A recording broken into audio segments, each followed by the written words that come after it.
Good morning, good evening, good night. Welcome into another edition of NFT Live on the Web3 Network. We got our square tables set up today.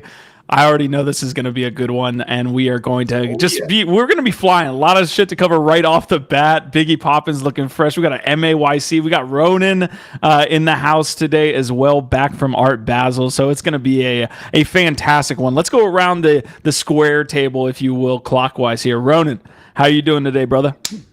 Good, man, except for the fact that I cleared my cache and cookies, and so like I didn't have, like, I went to type in fucking restream and the stream link didn't pop up. I went to go to YouTube and I'm still logged into my personal, not my like real. So I just doxed myself. Everybody knows my real name.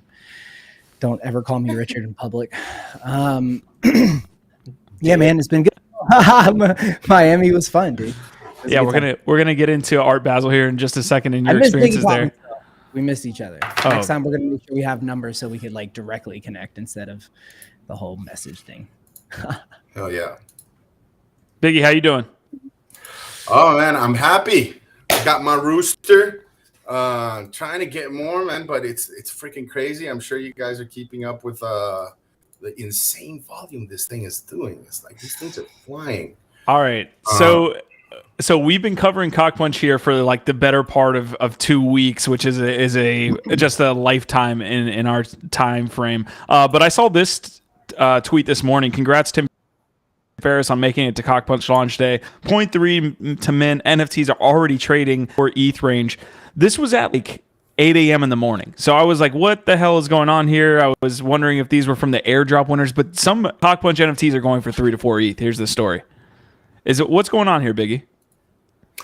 Man, I just think it's the Tim Ferriss effect in full swing, dude. I mean, I think it just proves the thesis that we've all had for the longest time, which was that this thing was going to like pop off. And I think this is just the beginning. I think right now it's a great entry point.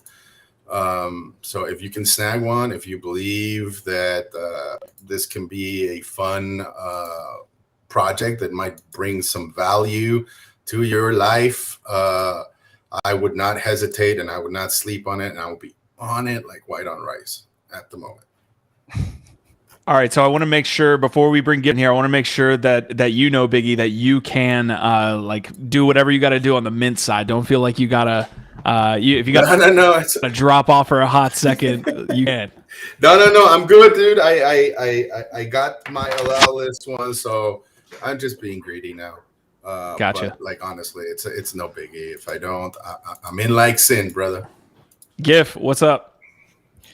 Well, I'm over here looking at the floor right now on OpenSea. It says the floor is 1.2 ETH. So wait, are these all the same, or are there, like, it looks like it's just the hand weapon? Is that? Yeah, they're not revealed yet. I think it's like 2 days later it'll reveal. So, you know. So getting in now, you think at 1.2 is still decent place to get in? I think so, man. I mean, again, I'm a Tim Ferriss fanboy, not financial advice, but I mean, it's hard to bet against this man, you know. And I think, like, again, I know there's some people in our crew that like fudding him, but to think that this isn't going to turn into something more. I don't know. I can't see it, dude. So yeah, I mean, I'm more of like a 3-hour work week kind of guy, to be honest. But you know, I might pick one up. We'll see. We'll see if I can actually get some liquidity in there. Yeah, dude. Totally recommend. Biggie, the NFTs, the like mint is going to sell out, correct? Because there's only 735 remaining, and so this isn't going to make it to public mint. Is that what's going to happen? I would be surprised. I mean, okay, you know, even the people that were on the allow, I've been nervous, man. I was nervous like all freaking. Are left on the allow list? Supposedly 700 and some people said it's already minted out. It's just not caught up, totally reflected. I couldn't tell you, but if you do get a chance, I mean, yeah, crank that gas way up. We'll see it. Love to see it. All right. Well, we'll follow the CockPunch stuff as a CockPunch, whatever I'm saying here in the. What's the website? Yeah. Cockpunch.premint.xyz. Did you Yes, did sir. you have a bad sexual episode last night, bro? No, I thought it was pretty good. At least my girlfriend said it was. All right. Anyways, Gifford, how was your GM Web3 morning show this morning? I thought we had a fantastic conversation, man. I thought it went really well. We were talking about the existential crisis that apparently I have as it's related to AI. But how did you think the conversation went? Yeah, I mean, first of all, she's your girlfriend, so she's literally expected to tell you it went well. That's her job, is to hype you up, even when you're Fair. not delivering the goods. This morning was a great time on GM Web3. It was our first ever AI-driven game show on Twitter Spaces called Artificially Unintelligent. And we started it out basically with some fun prompt challenges where, I put some random 3-word prompts into which one? I think Night Cafe, one of the different AI art generation tools, and shared the art, and people had to try and guess, what the prompt was, and the people that got closest won NFTs, DBs, and WitchyGF NFTs. So this one was House of Mirrors. Some of the guesses. There's only one mirror. So, well, I think the AI interpreted it as reflections. So there's a lot of reflections in the mirrors. But scroll through some of the guesses, right? Because this is the fun, is the absolutely ridiculous guesses that you get for some of these. I think somebody guessed like Hogwarts Orgy for that last one. Fantasy witch walking. Rustic Shangri-La Sisters. But yeah, anyway, we had a great time over there. And, I feel like it was successful enough that we'll be finding more ways to incorporate these creative AI tools into some gamification, and there you go. It was a great time. All right, well, we are going to get started here on today's episode of NFT Live. This is what we were talking about. We're going to obviously hit the quick news right off the bat. We had a answer to the DIGIPHYSICAL and PHYGITAL debate. It pains me to even say those words out loud. You're going there. We are going there. Oh my god! So that's a quick news segment that we're going to hit on, as well as OpenSea Royalties had a report there. Ledger Stax, we got a video of that, so appreciate. I think that was you, Biggie, that dropped that link there in the dashboard. And then we're going to talk about AI. We had the discussion again, like I said earlier, but I want to kind of center the conversation around too. Is like, what tools could people use today, right? Like what is open right now? Like I'll pull up ChatGPT as well as OpenAI and some of the stuff that they've got. But I want to know if you guys are using any other AI tools that we might not know about here. And then we're going to also hit Nike Artifact. We touched on this yesterday, but I want to get Ronan's take here because he was holding a Monolith 2, I believe, or at least what had some no Monolith 2? No, but I was watching for sure. Okay. All right, so we're going to touch on that, and then we're going to hit the top 50 CoinDesk most influential, and hopefully CoinDesk doesn't go down while we're looking at that list there like it did yesterday. But please leave a like on the video before we get started here. It helps us get the word out about the episode. It helps support these wonderful creators that I've got up here, Gift Dead, Ronan the Collector, and Biggie Poppins, as we get started on today's episode. And really, it starts where it all began, which is the DIGIPHYSICAL debate. And here's what we have from ChatGPT asking whether PHYGITAL is actually a good and objective use of the combination of physical and digital. And basically it's saying overall PHYGITAL is a poorly constructed and unnecessary neologism. Look, I'm just saying, like, this is directly from AI. We're talking about the benefits, and it looks like the debate's over. Bro, it's a leading question. You literally asked, why is it objectively horrible? It's going to answer why it's objectively horrible. That's not an open-ended question. It's bullshit. And literally, if I ask, why is digiphysical an objectively horrible word, that's going to give it a similar answer. So maybe it will, maybe it won't. This is nonsense. It will not stand. As soon as ChatGPT is back up, I am going to I'm going to get you the real answer that you're looking for, Q. Biggie and Ronan, I want to get your takes on the DIGIPHYSICAL versus PHYGITAL debate, but also back to ChatGPT. It does not flow smoothly and when spoken, and does not add any new meaning or clarity to the concept it's attempting to describe. PHYGITAL does not flow smoothly, and DIGIPHYSICAL does. Okay, bud. What do we got? What do we got here? All right. I have no fight in the game, man. man. I think they're digital and they're physical, and I think the fact that we keep trying to merge the damn words is useless. Yeah, I agree with Ronan. It's a tired debate. I've been hearing it since Meta Factory. We've been discussing it forever. What's good? Look, as long as it gets the point across of what it kind of is, it's good enough for me. You know, just freaking drop it. So look, that was a no answer by both of you. So you wouldn't. What do you use to describe a digital physical object? Do you just say it's digital and physical? Is that how you describe it? Nobody says phygital. Hold on. Phygital, you're in level 3. Show me a digital physical item that you when you say DIGIPHYSICAL, what the fuck are you talking about? Please show me physical. Like, show me.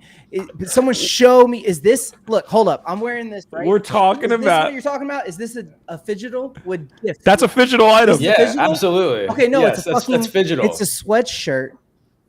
Okay, that's got a fucking NFC chip in it.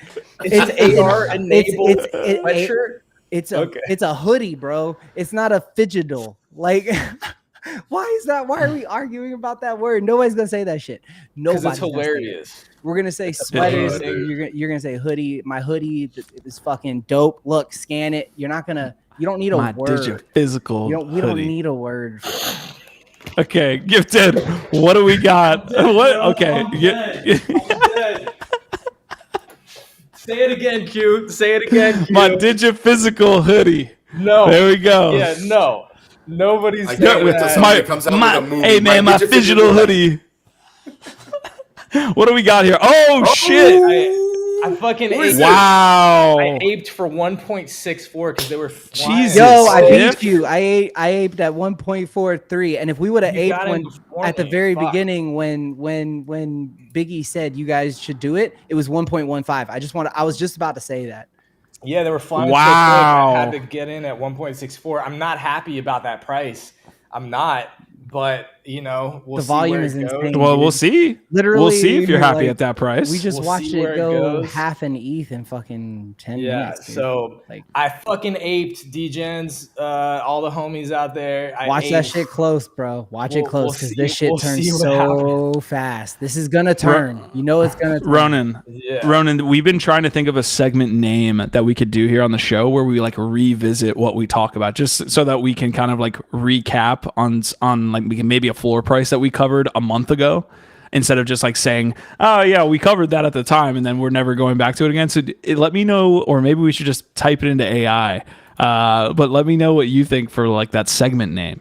Like, what would a segment name be for like following back up on a floor price? Did we make it? We did.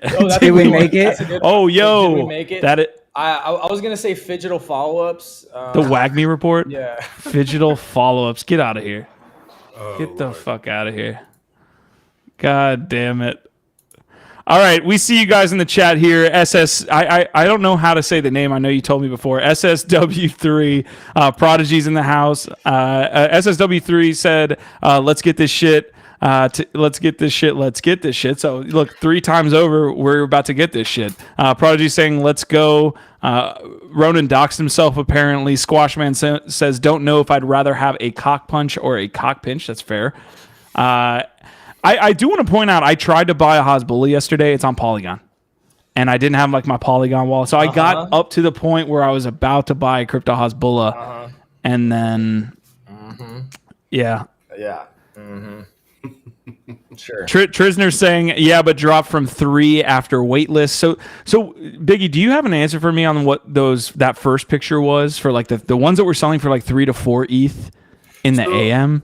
Yeah, like a lot of people were wondering about that. I think Tim Ferriss like saved 500 for himself, and I would imagine like it's like early mints for the team. This is not verified as of yet, but it makes sense, right? Like it's like a bit of a dry run. So there were some transactions there, some people flipping. We'll see. I was assuming that it was like in the airdrop piece that they were mentioning, because if it's the team, they're already selling the NFT. Like they're already liquidating. No, Not a good I know sign. it doesn't sound correct, but I mean, friends, family, it happened with Proof also, where like some of like Hero's friend like minted, and then it just swung up really fast, and some of them decided to sell out there and then. I don't know, can't judge, I suppose. But I think it was kind of like a dry run. Like some of these were pre-minted like before, right? Just make sure everything was going smoothly, and maybe like sold a few on secondary. But yeah, man, it's been like all of this stuff I've been dealing with since like 8 a.m. Like everybody's been on this thing watching it like a hawk, dude. I had to speed up my transaction a couple of times. I was really nervous. I did find that thing that I told you about where they did mention, even if you are in the allow list, they over allocated by 10%. So, It's hats off to the people that are like casually minting right now from the allow list. I mean, that's pretty. It's 5555 total supply, right? Yeah. But so it's over 5,000. It's over 5,000 minted on OpenSea, and it's moving. So yeah, they're gonna mint out today or tomorrow, but like they're gonna mint out. Oh no! What do you mean tomorrow, man? This thing is not gonna. I mean, I'll be surprised. I want to see how many. Right now, we're down to 543. I want to see how many. It was still 29 minutes to go for allow list.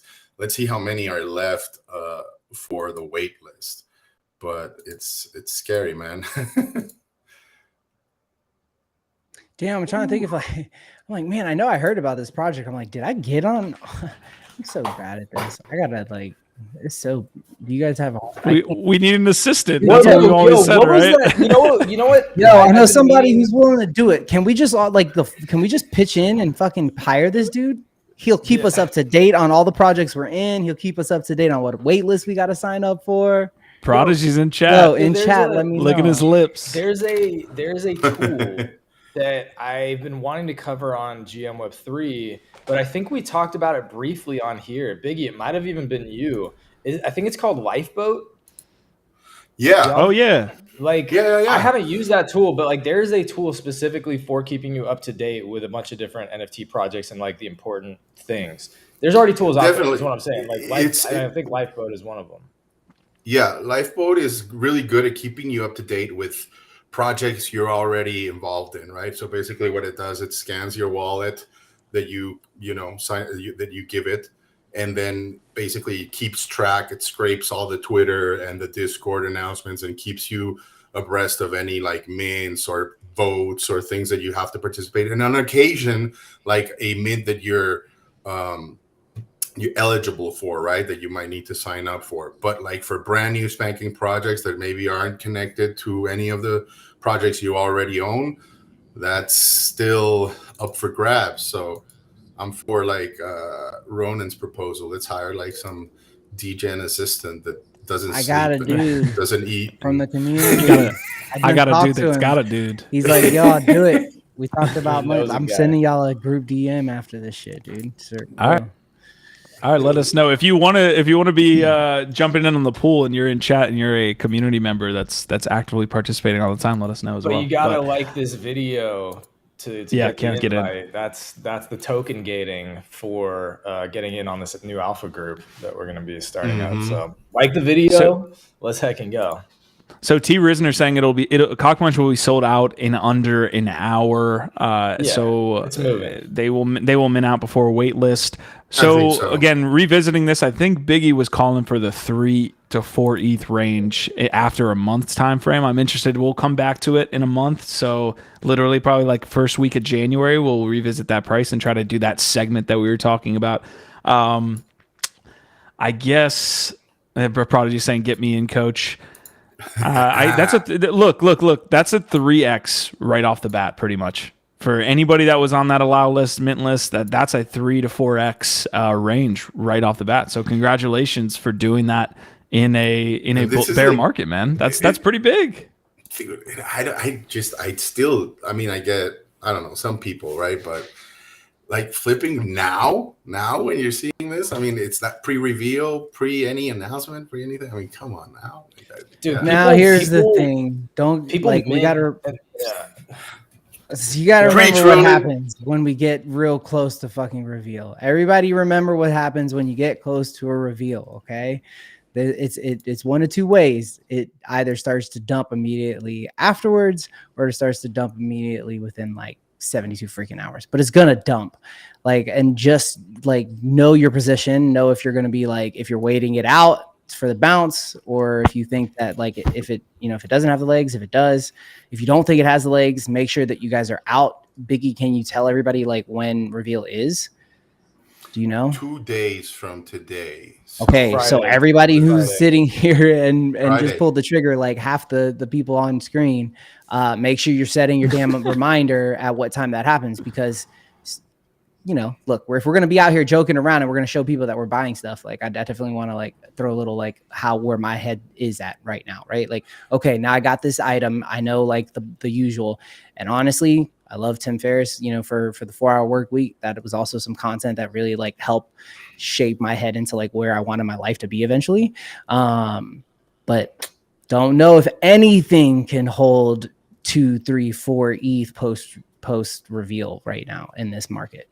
So consider Those Toys R Us NFTs will hold that 3-4x. And just a little pro tip for anybody out there that did mint: blue balls are the rarest of all cocks. So if Jesus Christ, you get some blue balls, it's not a bad thing in this particular case. Just FYI. Is the whole project going to be like sexually and phallic related? Is that what? That's what we're going with, because that's. Did he partner with like? Did he partner with like Seth Green or whatever? Because it looks like they're that like style of, what was that show? The one that was like that Robot like, Chicken and stuff. Yeah, Robot Chicken and stuff. Yeah, looks pretty cool. No, I don't think so. I don't think they share the same humor, but I get where you're going. Like, I mean, it's got that vibe. What I'm really like focused on, obviously, is like how quick can we learn like the traits and what they what they offer, because he's really, like he said, like he really put in a lot of effort into this. I forget how many hundreds of different traits, and they're not all like immediately like visible, right? And so I don't know, man. Like that's one thing that it's we'll see who's the quickest study in that particular regard. But Ronan, you've read Tim Ferriss, so like there's going to be definitely a lot of like Japanese art and warrior like influences in there, like small little details, tattoos, and this and that will come with different privileges or things that you're able to do with it. So yeah, like once the reveal comes out, it'll be very interesting, like you said, Ronan, to see how quick people are to flip, say, if they didn't get something that they think might be very rare, because it does happen sometimes that they let go of like very precious cargo. I've been in it long enough to know that there's the ebbs and the flows, and like the difference is like, does a project have like the legs to withstand like that first real like cycle? Yeah, that first cycle. Like, can it like withhold that? And if it does, then you've got something like, I don't care what anybody says, man, I'm holding the hell out of my Renga, right? Like right now it's like around 1. Like honestly, like I could sell the 4, 5. I've got 5, I guess, assets, and I'd still be like in the green. But hell no, man. Like that's like one that I just feel like it's sitting pretty, it's doing its thing, it's chilling. And then when like the news comes or whatever comes next, like that's another opportunity, right? So just know like where you want to be. I always try to make my decision like when I spend the dollar, like as I'm listening to Biggie sell it, as I'm thinking about the price, as I'm watching the volume, I'm like considering what type of move does this feel like. And for me, it's like pre-mint, I'll probably be letting this one go. But watching, right? Like, and also like what you're expecting from the project, right? Like, I mean, if you are looking to just profit from it, like, yeah, like trying to time the top, as they say, right? It's tough. It's like you got to be reading a whole bunch of different signals, and really in the end it just comes down to feels, right? I in my particular case, like for me, the real value here is going to be the community that comes from it, right? Like the game is just going to be a bonus, you know, that should be fun.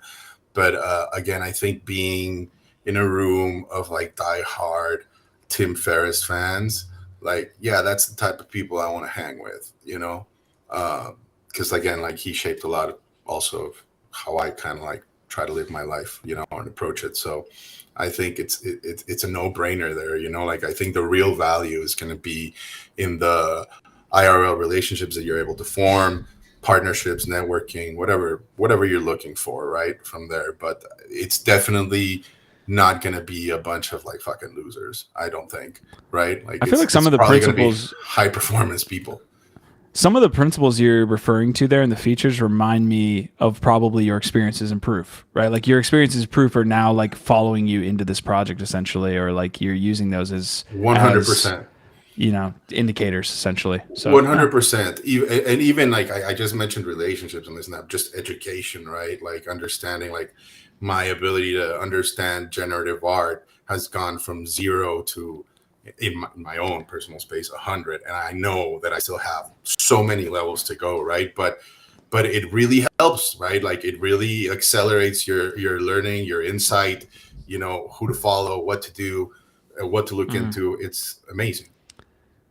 I want to comment here on some of the chat that's happening here on our left, but yeah, we're right. Fleur Designs is saying, "Yo, does that Ronin guy have a phygital hoodie?" No, it's a DIGIPHYSICAL hoodie that he is rocking today. So thank you for doing that, Ronin. Jessica Utrovsky's in chat saying it will mint out unless the blockchain goes down. Interesting. I like her comments here. These last two says, "I love a project that mints out before public. That's community." She also says, and I haven't even read this yet, so this is live read. "I love you, Biggie, but being in that room is my worst nightmare." and that's cool, right? Like, I mean, that's totally freaking valid, you know.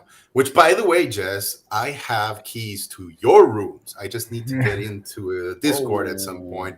But I bought into your project, so I want to check out that room because I bet it's also really cool. Love it. But I think it's true, like what she's saying, right? Like it doesn't have to be for everybody, right? Like I understand how some people might be turned off by it, and like, you know, I'm a pretty chill guy sometimes myself as well, right? And like, you know, it's kind of like when you go out to a party and you I don't know what the word is in English, but you just get saturated with so many freaking people, right? And then you just kind of like need to get out and get some air and, you know, go have a normal conversation with a couple of people. Like, yeah, that's totally valid. You know. All right, so we're gonna continue. Go ahead, Ronan. I was gonna say, I think like that's one of the most underrated like aspects where like people will say it, but people don't realize that like like having a ticket to like the party, having like you know, a membership to the club. Even though I'm with Jessica, like I consume the content, but I don't think I want to be in a room full of people who consume his content. If you feel me, but I do think that I wouldn't mind walking that room and seeing networking, seeing the people that I need to make sure that I meet. Like one of the best parts of going down to Miami, right, is that I spent 3 days, you know, it was like 48 hours straight, like with like 4 hours of sleep, you know, here and there, networking. And it's just like you're going, you're talking to people, you're shaking hands, you're figuring out what people are up to, but you're also vibing, you know, in like a cool environment and in a way that a lot of people have their guards down. Also, a lot of people typically have a couple drinks or they're, you know, chilling, they're smoking, whatever, which I say this because like that means that a lot of times you also see more of like who they really are and can be, right? Like how someone holds themselves in public in a party setting is important. So when I meet someone who,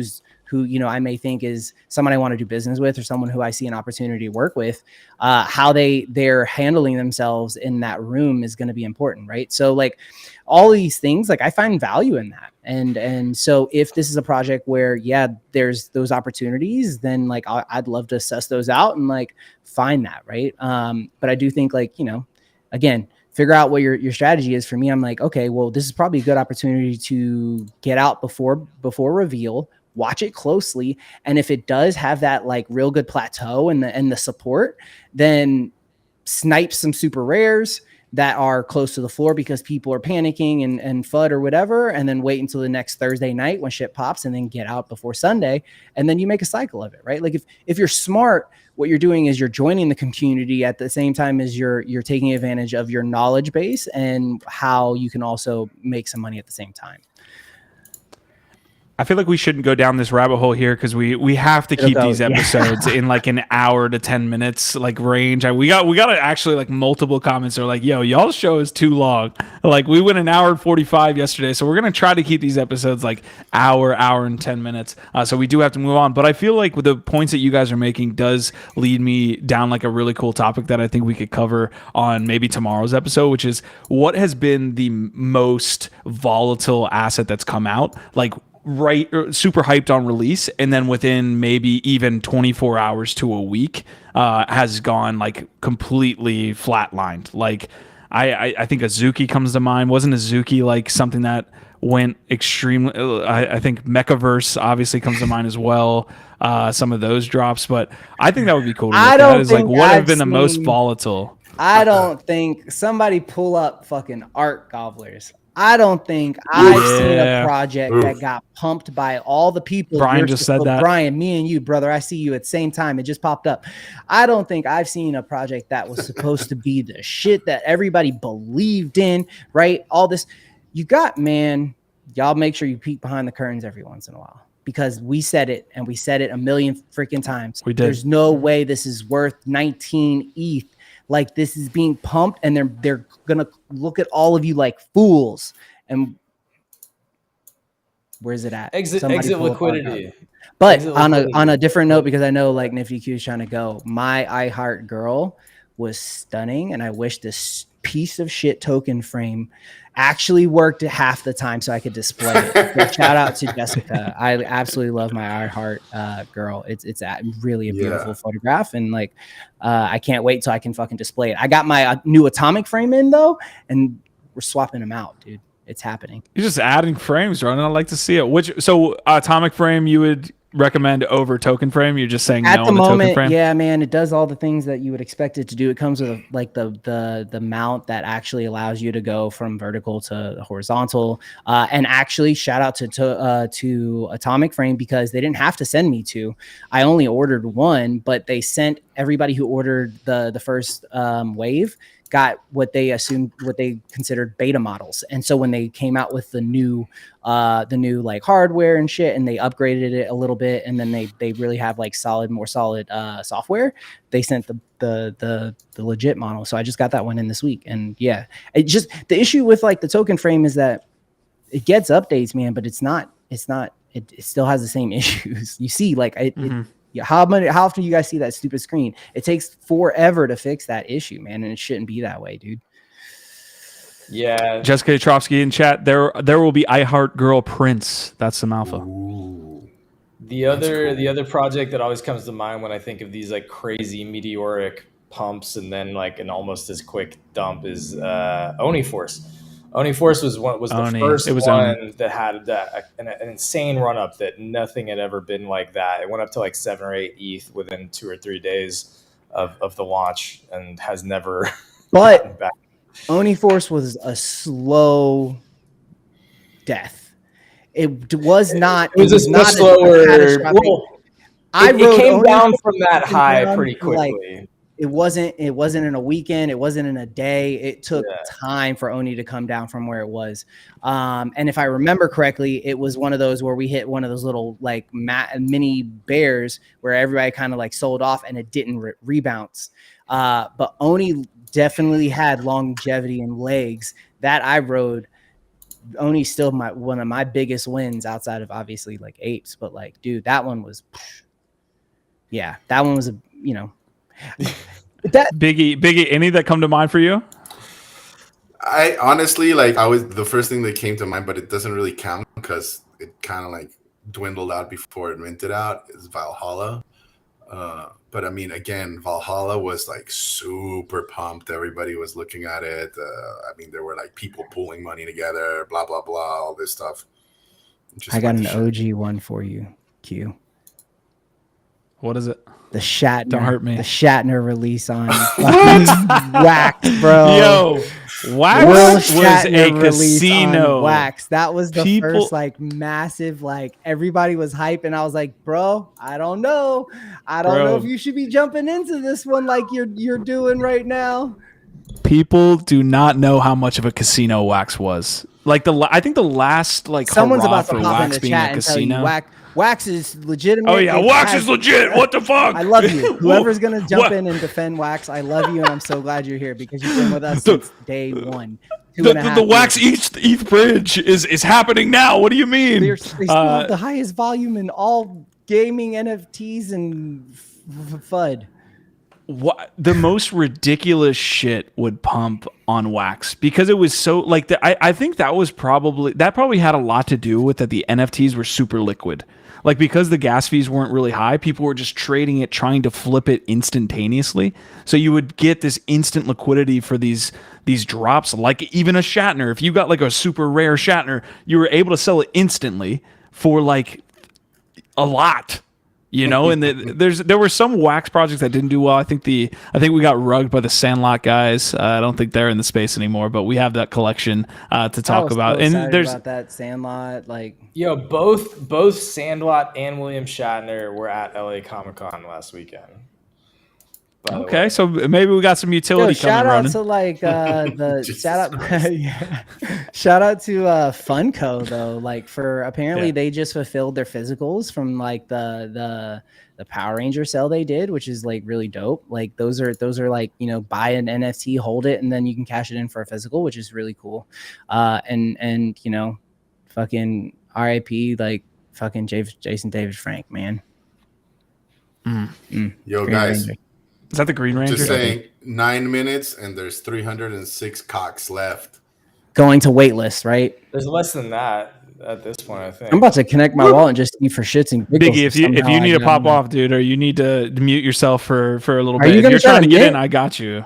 No, brother. I'm good. Like already this got is it. just Oh, I'm he already already got in. it. I'm just like, hey, I mean, if it does, like maybe There's only So- like 250 left. roughly. Squashman is saying, hopefully whoever the buyer of Oni is helps give it legs. It needs to continue moving forward. The slow death was no bueno. Brian was also bringing up Pixelmon gets extra credit for possibly single-handedly taking all of the liquidity out of the market on Mint. That was weird how much liquidity there was for that drop. Other Deeds is in that same category too, right? They also had crazy volatility and yeah.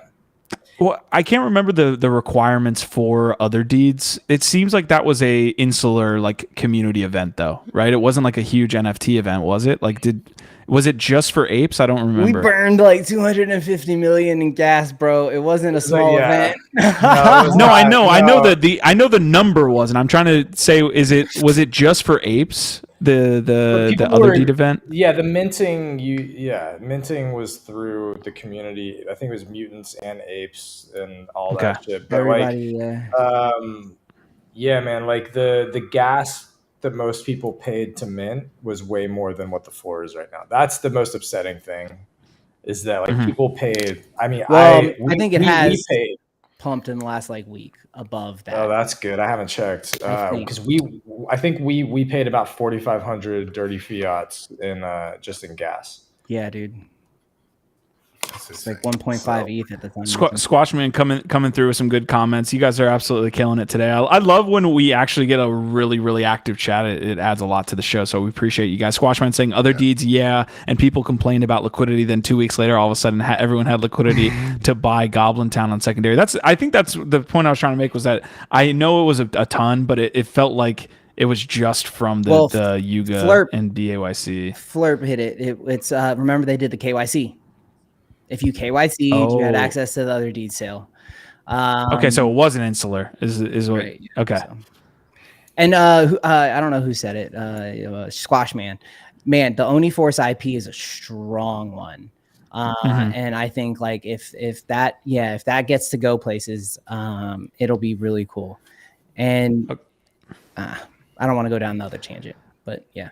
Okay, Marty McFly is trying to get us to go down a CockPunch tangent here. Cool to release early and let people sell for 4 ETH. This family sounds legit as fuck. Overlocated too. What a rookie. Had to deal with the FUD, of course. I'm sure, knowing that Marty is talking shit about it, we also understand that he probably is minting right now and has probably is in that top 10% of the CockPunch holders. All right, so real quick news, because I said that we would try to stay under time today. We were talking about the Ledger Stax here yesterday, and it looks like we got our first kind of like IRL view. This is from Bryson in the Web3 gaming community. It looks like he has his hands on a Ledger Stax, and you kind of see the interface there.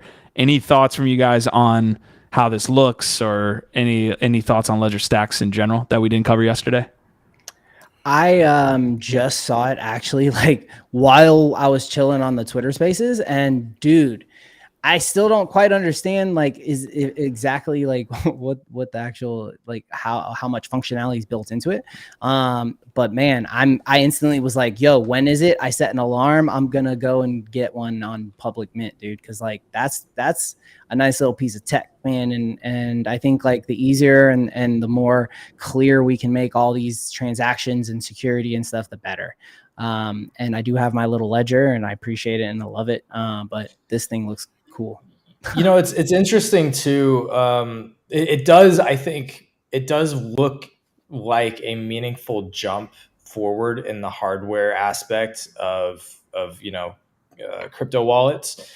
I think Biggie, it might have been you yesterday who actually you made the comparison to an iPod, and I think that that's actually really interesting, right? Because the iPod was an absolutely revolutionary tech device when it dropped. It totally changed music. It changed MP3 players. There was other MP3 players before that were not nearly as interesting, didn't get people into digital music the same way. I can see something like this that is super sleek, super cool, actually, looks nice, feels nice. It has the design there. Because again, like we were holding up our ledgers, like these are fine, like they work okay, but it's like this isn't going to inspire someone to carry it around with them and show it off to people, and then people be like, oh, what is that? Oh wow, I got to get one. This to me feels like it's closer to that iPod moment where people start to see it out there in the wild and be like, that's kind of fucking cool. That protects all your NFTs and your crypto. Like, oh shit, that actually looks kind of fucking legit. You know what I mean? And as Andy Butler is there saying there, the creator of this device is the creator of the iPod.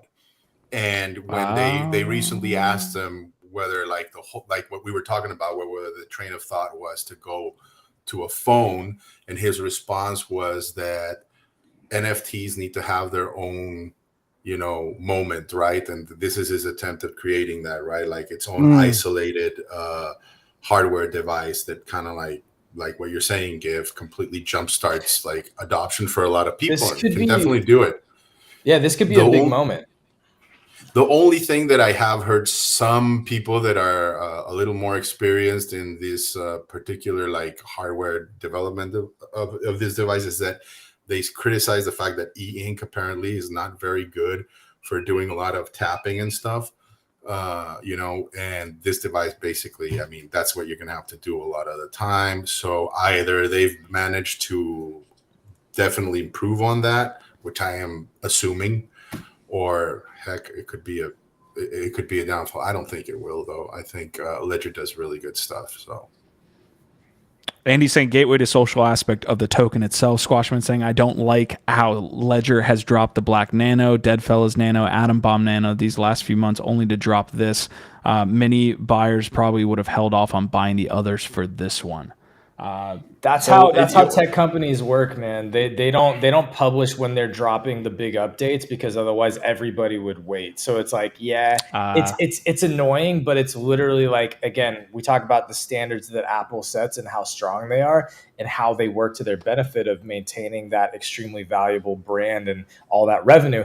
They don't share publicly when the new watch is coming out until the last moment. They don't share when the new iPad or the new iMac or MacBook is coming out, because exactly to that point, everybody would just wait.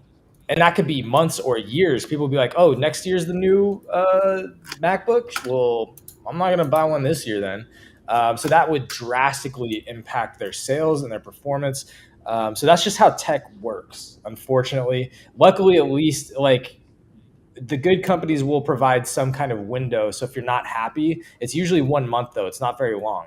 So they usually say, like, if you buy it, you have 1 month to return it. And if you're outside of that, you're just kind of you're stuck with it.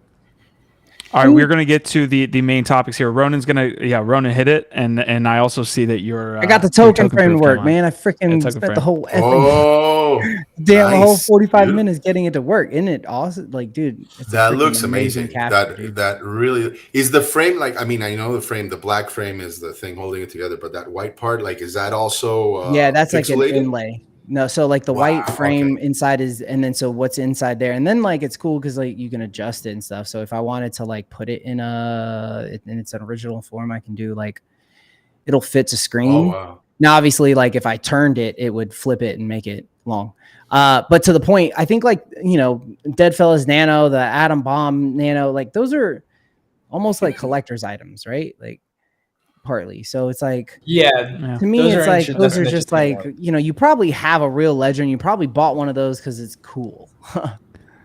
New hashtag GIF-splaining. Asmodai saying Apple is first rate marketing of a second rate product someone else invented.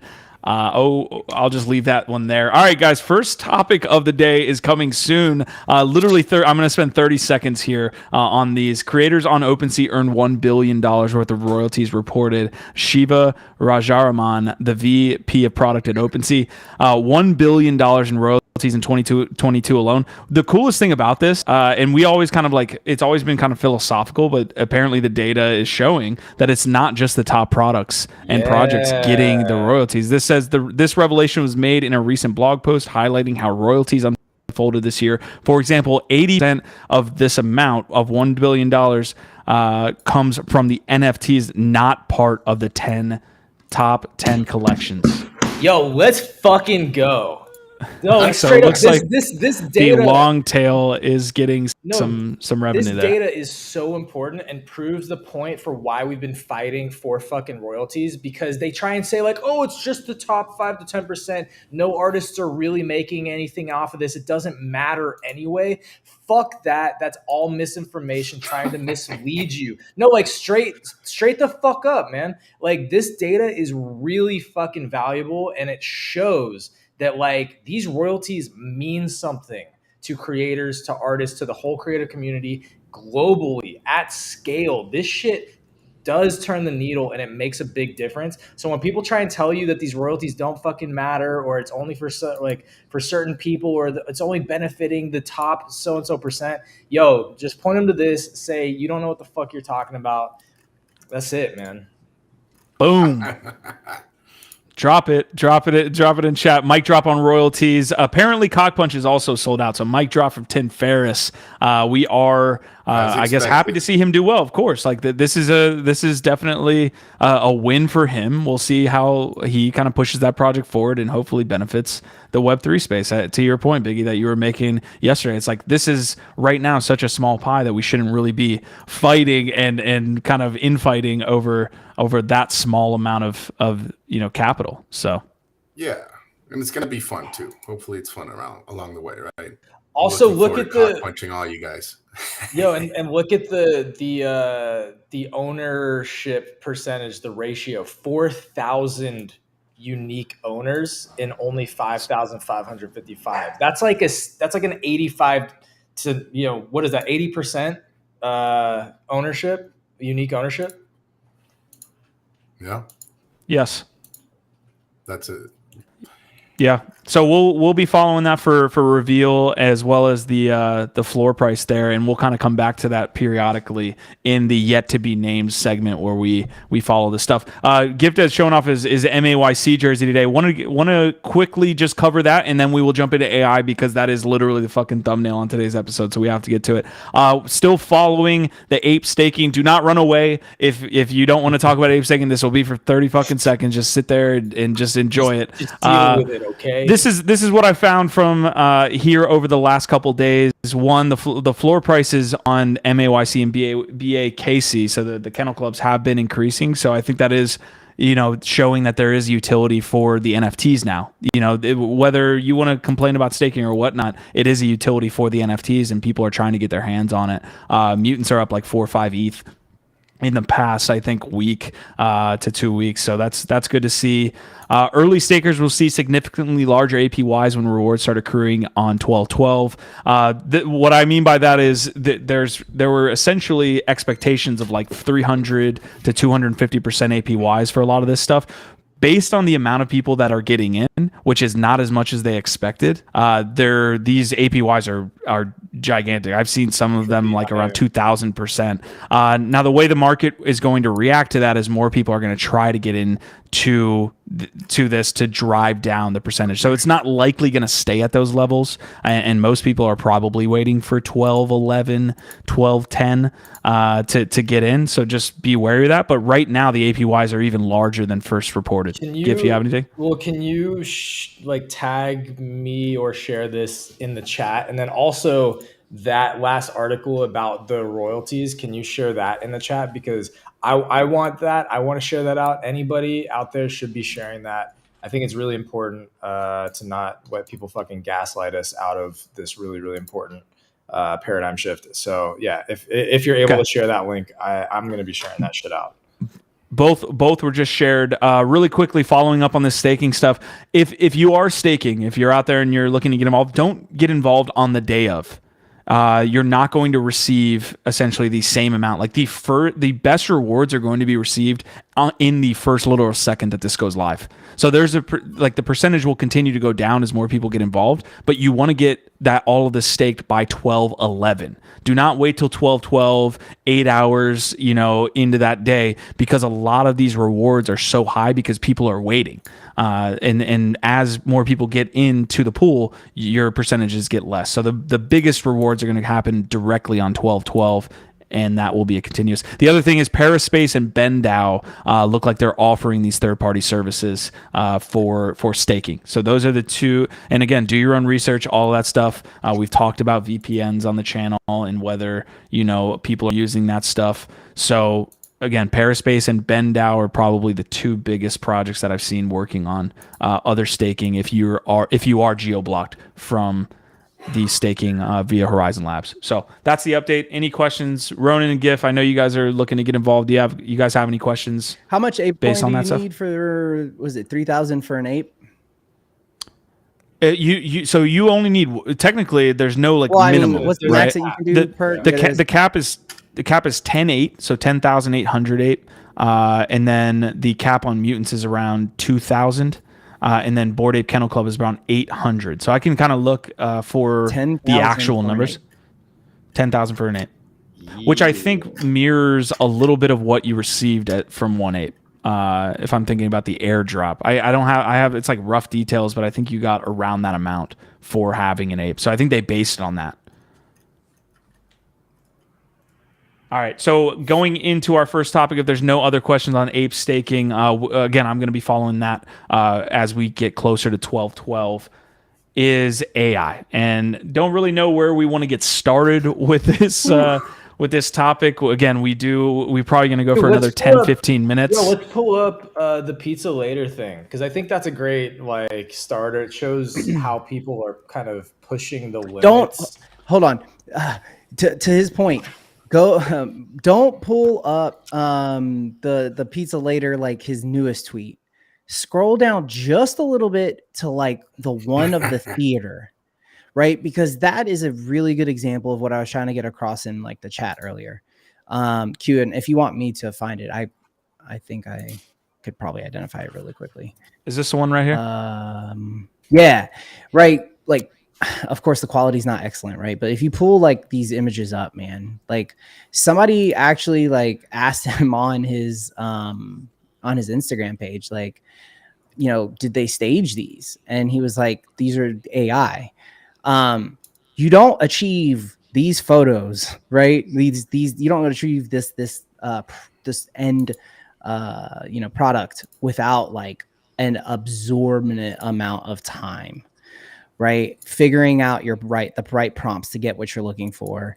To me, it's AI is a pencil. AI is coal. I said that earlier. It is the medium in which like you're conveying whatever it is you're trying to get across. And some of us, you know, and I know I get this is hard for people who, you know, craft, you know, their art for 10, 15, 20, 80 years, right?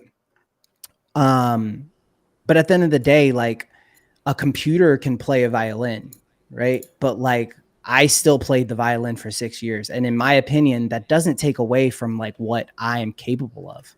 And I feel like some artists are taking it a little personally that like, I put in all this time and you can just do it with like a pen and paper. Like, no, like I can't do what you do. Like I'm just using a different tool. Like what you do, you can clearly say, I did this. These are my strokes, my hand. Like I did this with pen, coal, tin foil, right? Whatever.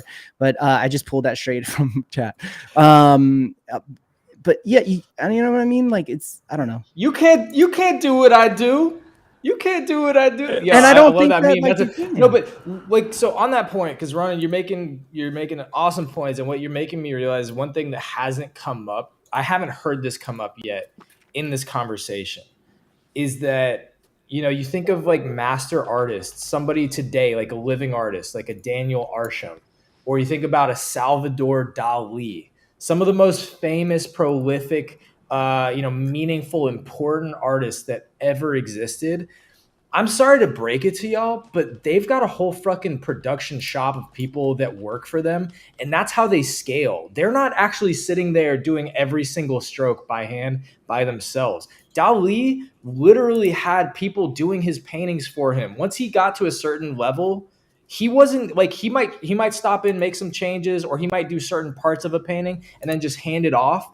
But like he was a creative director. That's what happens at a certain level. And that's what I see people doing here is it's creative direction. They're using the tools, they're creative directors, and they're creating in different ways. But like if you think that like all of these famous artists, that it's totally pure, just them sitting there by hand, hours and hours and hours by themselves without a whole fucking like system that they've, you know, created and programmed to create something, like you're sadly mistaken, right? And so I think that that's just an important thing for people to understand, is that the way that professional artists actually work is they try and figure out how they can work smarter, not harder. And a lot of times that means employing a lot of other people or a lot of other tools to help scale your creativity and work faster and bigger and again, smarter. Damien Hirst. There were two separate conversations happening in the GWM3 morning show. For the majority of the first part of the conversation, it had a lot to do with AI generating art and whether that's seen as art. I know, Ronan, even me and you were talking yesterday about whether typing in prompts could be seen as art, because some people can do that better than others. So it raises all these philosophical discussions on art. I tend to use more of the side of my brain that is not art focused. And I was like, when I saw the AI stuff come out, it leaned more towards the ChatGPT stuff. If you're at home and you're wondering what we're talking about, pretty much in the last couple of weeks, the general public has been made aware in these, because of these releases of ChatGPT, OpenAI, and the DALL-E app, and a plethora of others. It seems like the average user is getting more look into what we can do with AI. So, you know, kind of revamping back to the original conversation, was like, I look at AI not from the creative perspective of let me create art with it, but how can it be efficient for us in business? Like that's in how much it can like exponentially increase your efficiency, and therefore just like the implications of all of that, if you do not know. And I brought this up again on the GM morning show. It's like people that don't understand AI, it's almost like not understanding the internet. And a ton of people in this world do not care to take the time to understand the tools that the internet can provide. And therefore that gap between one, a wealth gap accrues, and then two, just a gap in general on almost anything you can do. You know, and the AI is just taking that one step further. If you do not understand AI, you're not going to. Biggie, you could say bye, dude. Yeah, bro. Sorry, fellas, jump off. This is so No, you're good. interesting. We can continue it tomorrow. Take it easy, fellas. No worries, bro. Later. Later. It's also to your point, Q. You look at somebody like a Kanye West, and obviously he's a very controversial topic right now. But like he became the way that he got to the status that he is, and is now commanding so much attention in the first place. So much attention is because of his music, right? Most of his hits were using samples. He didn't create all that shit from scratch. Like he just combined a bunch of the existing tools to create new music and create new feelings, new takes, right? And so, I guess, again, like maybe he's not the best example right now, but a lot of hip hop, a lot of house, a lot of the different music artists right now that are the biggest artists in the world, they're not sitting there strumming on a guitar starting from zero. They're taking the available tools that they have to create something new and express themselves in new ways. It also reminds me of the documentary that I watched, and this is more in the music scene, is the invention of autotune and how artists thought about that it wasn't real voices that were coming out on the other side of that, and it made people have better voices in the digital representation of what they were creating than actually what they would have in like real life. So I think that I think autotune might be a good. People are throwing out great analogies. But I think as they get exposed to AI, but that is a good example because just having autotune does not make good music. Like anybody can have autotune, but the people that actually really figure out how to use that tool well, they create fucking hits, right? Like, well, T-Pain. I mean, but you can look like what percentage of top 100 songs today don't have some kind of auto tune on them. All of them. That's the crazy part, right? Michael, what I'm really interested in, I don't know, it's just kind of like, I guess there's probably a reason for it, but it's like there wasn't this huge like argument or like pushback like with like art blocks, right? Which is like that's generative AI art too, isn't it? Like, but it's not always AI. Like it's code driven. Some of it probably incorporates AI. How much art is the artist of an art blocks project doing? Well, actually, I do think it's an interesting parallel because basically what they're doing is they're expressing their creative ideas through code, which is basically like just poetry, language or words, which is this language, which is just words, which is exactly what AI tools are doing, right? They're taking verbal or literary inputs, whatever language inputs that you type out, and translating those. And that's basically it is generative art in a way, but I don't think any like all generative art is AI necessarily, right? Like you actually have to understand how to program to create a program. They're literally creating an application to execute a specific set of rules, right? Whereas the AI is kind of already what they're doing is they're telling a computer what they want it to do, and then the computer generates itself the end result, and it's telling it by a set of rules. But there's less interpretation and machine learning in a lot of generative art, where again, if you're literally programming an entire program to execute very specific things, you didn't rely upon AI to fill in a bunch of gaps. You didn't plug in an AI to now take this whole program and then interpret it some way. No, but you did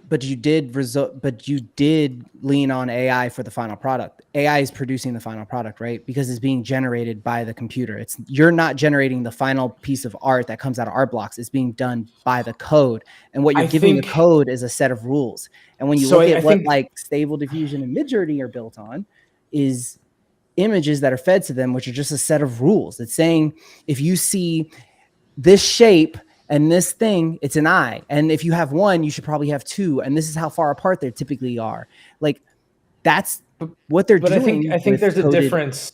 There's still a difference, right? Because like if you run a set of rules and programming language through a hard drive or a computer, that doesn't necessarily mean that there's AI anywhere involved in that. It's literally just interpreting the rules that you programmed into it. That's very different from what Night Cafe or Stable Diffusion is doing, where those are actually running very complicated AI machine learning algorithms to interpret all of that shit into a whole range of different things. And then it Right. spits out just like a bunch of different options because it's just interpreting like whatever random shit you said. That's to me very different from programming, a computer chip to create around these specific rules that you program.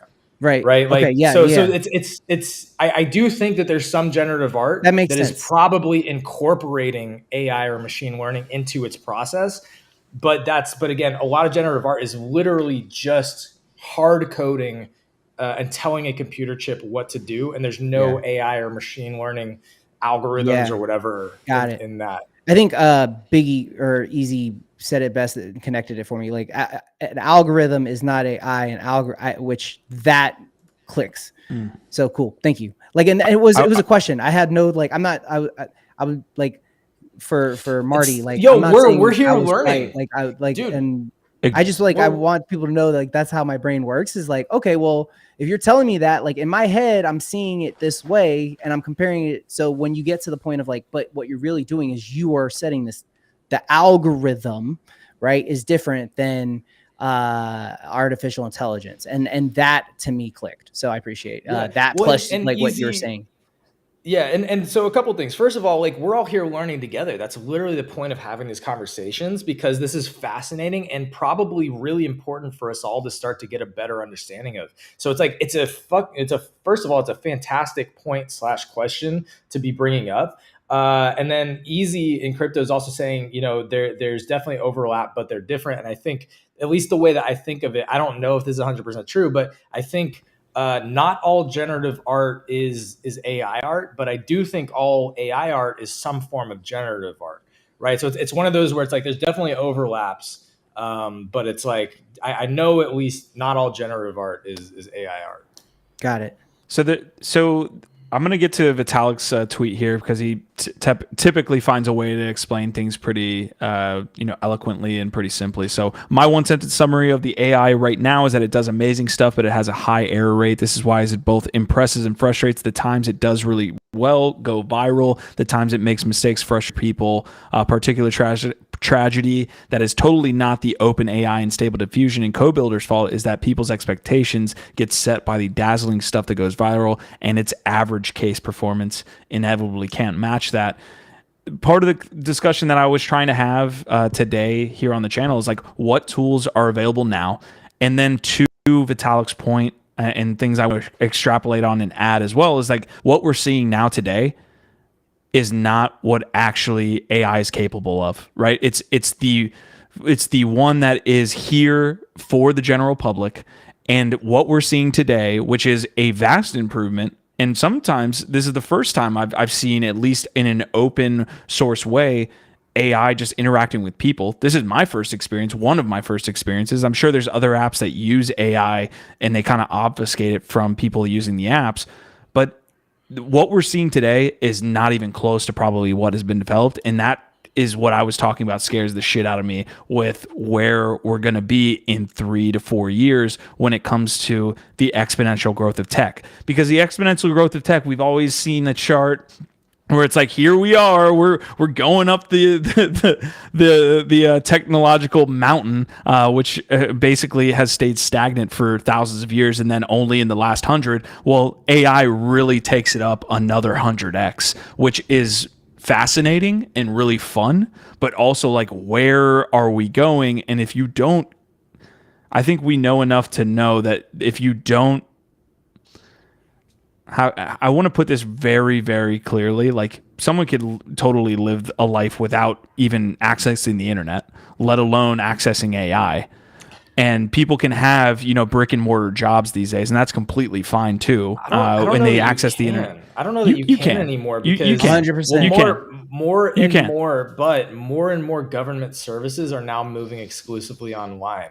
So like, it's getting to a point. I think more than you think, though, that people can just They like, still got a place that grandma can send a check, bro. Even if they don't have like a place you can go and pay how much? Like, okay, but that's money. That's like a very specific example. They will always have options to accept all forms of money. But for instance, renewing your passport is moving online. How much longer until you can only do something like that online? It's something like that still might take 5 to 10 years, but I think it's getting harder and harder to exist without the internet. Here in America, where we live, and for the jobs and purposes that we use, okay. right? I got a family member. He works in food. He's worked in food his entire life. He's like a manager, and he don't use internet for nothing. He don't use nothing, and not that he doesn't know how to use it, or that like he can't sign into an email if he has to, but he's literally not touching the internet for nothing. It's like flip phone, call into work, like it's crazy. People can do it.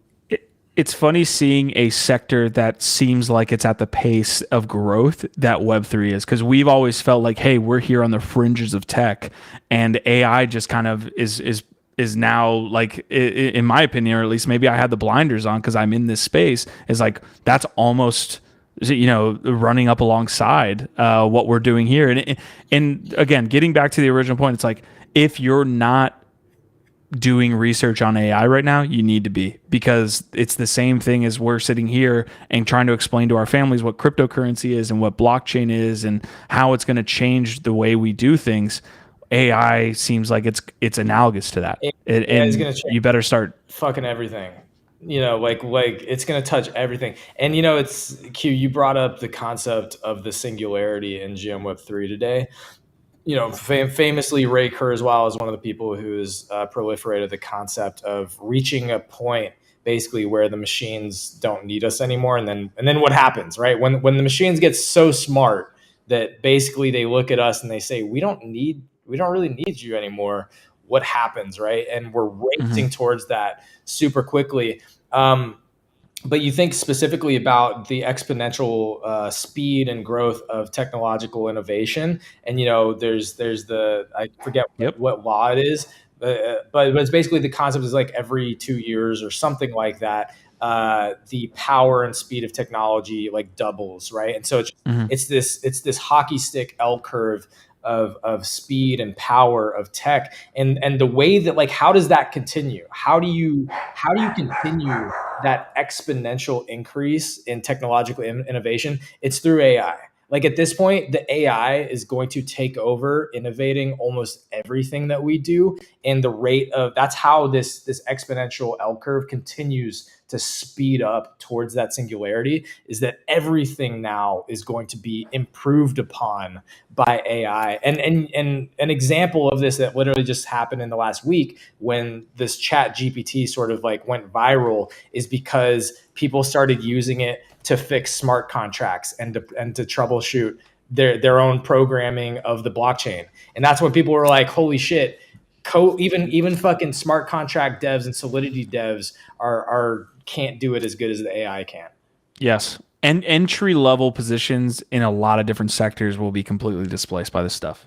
It's that simple. I was talking with Jacob, our editor here on the network, about how AI can analyze based on different things that it's done through machine learning to just take the highlights that we have here today and cut it up and transcribe it and do all that stuff. It takes hours for people that are use that as their profession.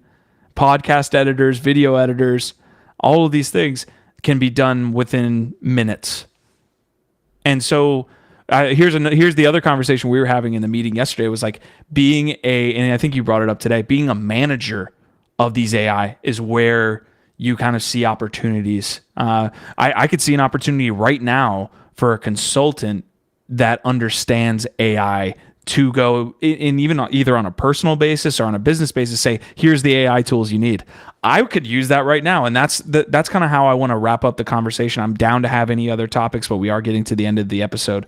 What tools should we be using, on a personal basis, whether that's related to posting on Twitter? I know some tools exist, like people could use, automated posters that take the tweets that you've already done to form other tweets, to some of the content that we have on YouTube. If anybody has any recommendations on like using those apps, because we're having all of these like large conversations, but even in the GM Web3 morning show, I'm like, what tools are we using? I didn't get any answers. So other than we got OpenAI, we got a couple. I mean, Jeff other than those two, shared a few. I'm Okay. gonna go ahead because like I'm just kind of starting to dip my toes into a lot of this. One of the things that I can say is that these are going to be everywhere. So like pretty much every single like app on your phone that's a creative app, like things like Visco, like Instagram is going to have one soon.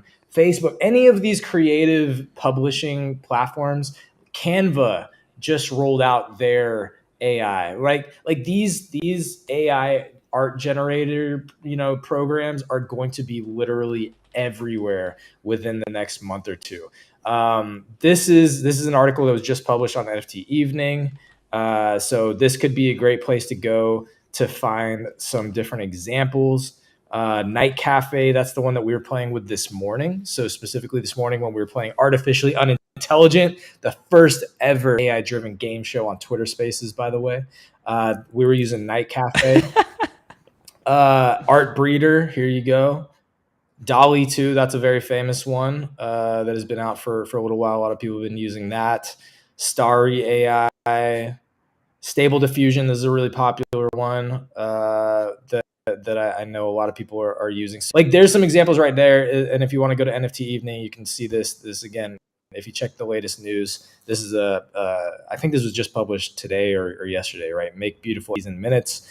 So yeah, I mean, there's a lot of tools out there, and I think that again, they're going to be absolutely everywhere in the next couple weeks to a month. So yeah. I'm going to link to some of the ones that we talked about. Jacob was sharing a couple of them related to like business and personal. If you're like a creative that is doing all of these things manually at this point, like if you can somehow have an assistant to even bounce ideas off of. Give me, and you were sitting in the meeting, I was like, I just asked the AI, what the best use cases for AI in content creation, media production, and other things. Like, what is the best use case? And it spit out like 3 paragraphs worth. And I was like, wow, there's a good idea there. There's a good idea there. And so other than being a personal assistant, there's some other things it could do. Rona, you got any tools or any thoughts as we wrap up the AI conversation? No, but I do think like AI is definitely one of those things where if you're in this, like if you're listening to the conversation, then it's like worth looking into, right? Like you're obviously somebody who likes tech. You obviously somebody who likes early tech. This is just another thing that I think we're super early on, and we have the ability to kind of watch it grow and be part of that, right? So if you can leverage your knowledge, like the people who are sitting there and playing with this shit every single day to make fun images to just share with their buddies are going to be working in this shit in a year. So like, just keep that mindset about any of this stuff that even slightly piques your interest. And then if it really gets you and hooks you and you spend hours and hours doing it, like continue to do that until like it becomes like your thing. So outside of that, I use Midjourney, which you can get through midjourney.com. You sign up for like a subscription that you can do some free stuff. I think you get like 30 images free. The actual image generation stuff, it used to be all Discord. I haven't honestly been in it for like 2 months. I think they might have a web prompt now, like that you can use. I'm not sure. But that's the one I like to use. Midjourney's a lot of fun. It includes some stable diffusion models or whatever in it. And yeah, so. Love it. Love it. I have some on the screen here. Jasper is one, as well as Leono is another that you guys could potentially look at if you're a content creator or business, related functions. I think you should be looking at this stuff. All right, this is the end of the episode. We wanted to stay shorter on these episodes for you guys, so this is the last piece. Please leave a like, as Gifted is saying here on NFT Live. We do these Monday through Thursday at 1 p.m. Eastern Standard every freaking day, other than Friday.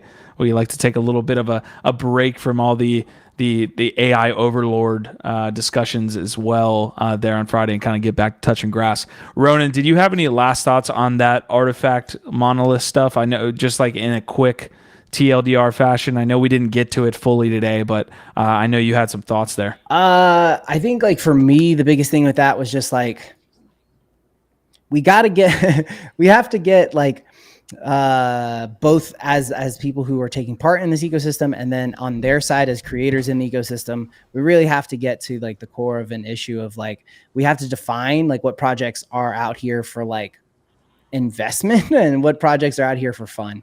I think like the biggest issue with that was it doesn't feel good to have a project hyped, and then when you get this box, quote unquote, right, like this gotcha box that opens, all you get is a coupon. And that's essentially what they did. Right now, is it going to stop anybody from buying? Probably not, man. The sneakers that they're selling are cool, and they're too cool, and they're first of their kind, and they're one of those things that if you're a collector, you're probably like, $500 ain't much for something that I know can probably sell for fucking 50 grand in a year, right? Like, because these are literally the first shoes of like anything like this from the biggest shoemaker in the freaking world. Like, they're so.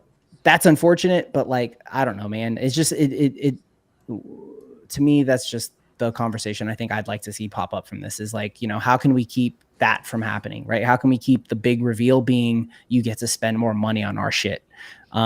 Because it just doesn't feel good. But people will probably do it, and I'm not going to lie, I'll have to consider it. I probably won't go and buy an NFT so I can get it in early, but I probably will, you know, the draw is open for the next 2 days. I'll put my hat in, and if I get in the draw, I'll buy myself a pair of fucking crypto kicks. Yeah, I think those are really good points, and I'll just add to it. Part of what we were saying yesterday is that I think people need to really temper their expectations or look differently at physical merch because of the logistical implications. Again, nobody's going to be giving out thousands of physical items that cost a lot to produce and then ship globally. It's not sustainable, and I think that's part of the confusion right now is people are expecting like physical goods to be free or be added in to a lot of these things, and it's not going to happen. Period. Anyway. No. Good takes there. The tweets that I had just pulled up while we were talking about this, looks like Artifact heard the community backlash there and is going to be airdropping monolith X's, of which I don't believe they got into the details. I feel like there's the lack of communication there. Right? Essentially, no, that doesn't. The big issue that fixes is so the other complaint was that they didn't tell anybody up front that like, hey, if you're going to own one of these items, what it's going to reveal is going to be only available for US customers. So what they did was they came up with essentially a hold program. So what they're going to do is if you get one of these NFTs and you don't want to cash it in immediately so you can get your crypto kicks shipped to you, then you have until May 22nd of next year to do that. And essentially what they're saying is, we're giving you a 6-month period where we'll custody these, and you just got to figure out how to get them to your doorstep if you live outside of the US versus you can't buy these at all if you're in the US, which really is just like, come on, man. That's just them being like, hey guys, did you know that you can do this? And I love Artifact. Yeah. Like, yeah, I see the digital. I love the shit, man. You got like, I got you. Hey, you know what was really cool, Q? NFT should be something else. That what unlocked an NFT should be a fucking unique color that shows up on your shit that says I own the NFT, right? Like, it needs to be something unique to whatever it is. It doesn't need to be a coupon to buy something else. That's the point. Yeah, a great point is I agree with all that. But you know what's really unique, Q, and maybe this is a great way to go out, is that you pointed out Vitalik saying the current state of AI is that it's rife with mistakes. So you know when you program the AI to basically shit on something and then it shits on it, doesn't mean it's right, Q.